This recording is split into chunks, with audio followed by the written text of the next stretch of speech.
Assalamualaikum warahmatullahi wabarakatuh. Kembali lagi di channel Generasi Muda. Kali ini kita akan melanjutkan bacaan buku kita, yaitu tentang kisah cinta klasik dari negeri timur yang berjudul Laila dan Majnun yang ditulis oleh Nizami. Selamat mendengarkan. Bagian yang ke-10, Derita dalam Pengharapan. Saat Taman Laila tumbuh bermekaran di musim semi, Majnun terdiam di sana menderita. Bagaimana Laila dapat tersenyum dan bersenda gurau tak kala ia menguji cinta Majnun. Di taman, pepohonan tertutup oleh bunga-bunga yang bermekaran, sementara mawar-mawar kuning dan tulip-tulip merah bergerak-gerak bagaikan bendera ditiup angin. Bunga violet menunduk dan bergoyang pada batangnya yang panjang dan berlekuk, seolah berusaha untuk saling menyembunyikan dari satu sama lain.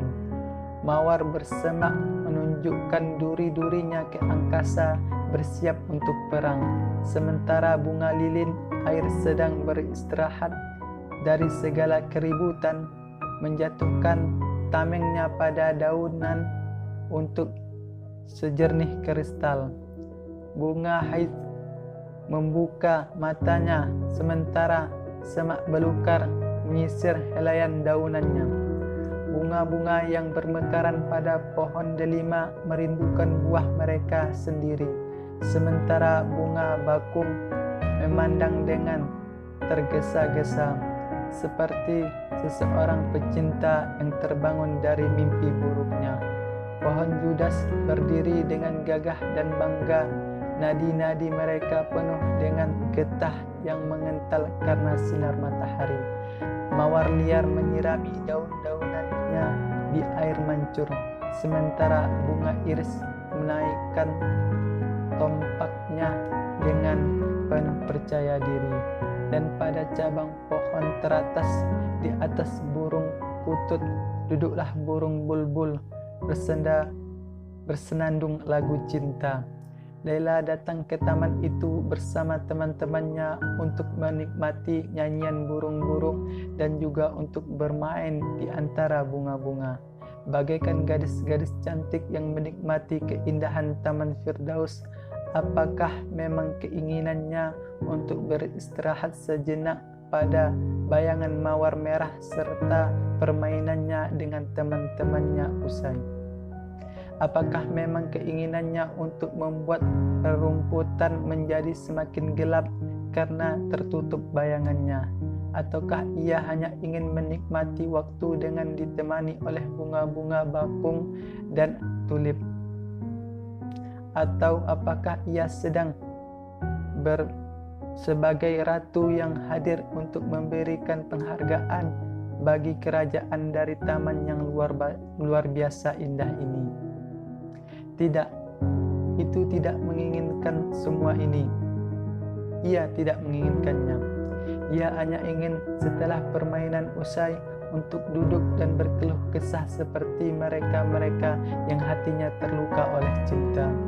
Ia ingin berbicara dengan si burung bulbul, bercerita kepadanya tentang rahasia serta pikiran terdalamnya. Dan mungkin saja angin akan menyampaikan salam dari satu-satunya orang yang ia cintai dan tangisi. Ia mencoba mencari rasa nyaman di taman itu karena ia menganggap taman itu sebagai cermin dari ketampanan kekasihnya dan tak lebih dari itu. Ia bahkan berharap bahwa cermin itu akan menunjukkan jalan menuju kekasihnya. Tentu saja tak seorang pun dari temannya mengetahui apa yang dirasakan serta dipikirkan oleh Laila. Selama beberapa saat mereka bermain di antara bunga mawar, namun kemudian ketika mereka semua duduk untuk beristirahat di sudut terpencil di taman, Laila terus berjalan dan memilih untuk duduk di bawah pohon yang jauh dari teman-temannya. Di sanalah ia menumpahkan segala kesedihannya. "Kekasihku tercinta," keluhnya, "apakah memang benar ia ditakdirkan untuk bersama? Betapa mulianya dirimu dan betapa bernafsunya hatimu. Betapa aku sedih setiap kali memikirkan bahwa dulu hati kita pernah bertaut, kini berlatih tajam memisahkan hati kita. Andai saja kau bisa berjalan melewati gerbang dan masuk ke taman ini, maka cintaku, hati kita pasti akan kembali bersatu. Andai saja kau bisa duduk di sisiku dan menatap kedua mataku, lalu cintaku, kau pasti akan membuat semua hasrat terpendamku terkabulkan. Tapi mungkin kau telah menderita terlalu banyak karenaku, sehingga kau tak lagi mengharapkan cintaku atau bahkan menikmati indahnya taman ini. Tiba-tiba saja sebuah suara membuayar impiannya. Seseorang berjalan melewati taman itu dengan mendendangkan sebuah sajak. Tentu sajak sosok yang lewat itu adalah orang yang tak dikenalnya. Namun Laila sangat mengenal sajak Majnun. Si orang asing itu menyanyikan, saat taman Laila tumbuh bermekaran di musim semi, Majnun terdiam di sana menderita. Bagaimana Laila dapat tersenyum dan bersenda gurau tak kala ia menguji cinta Majnun. Ketika Laila mendengarkan kata-kata itu, ia mulai menangis. Tangisannya begitu keras hingga bahkan hati yang begitu tangguh pun akan rasa iba kepadanya.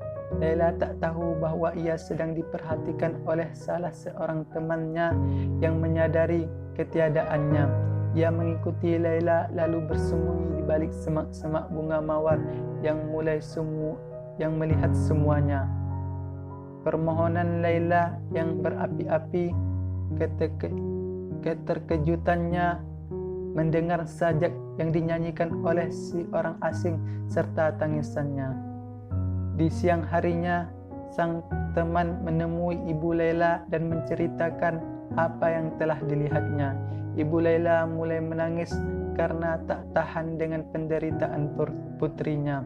Namun apa yang dilakukannya, tak peduli seberapa keras ia mencoba, ia tak menemukan jalan keluarnya. Aku tak boleh membiarkan Laila melakukan apa yang sangat dihasratkan oleh hatinya, katanya kepada dirinya sendiri.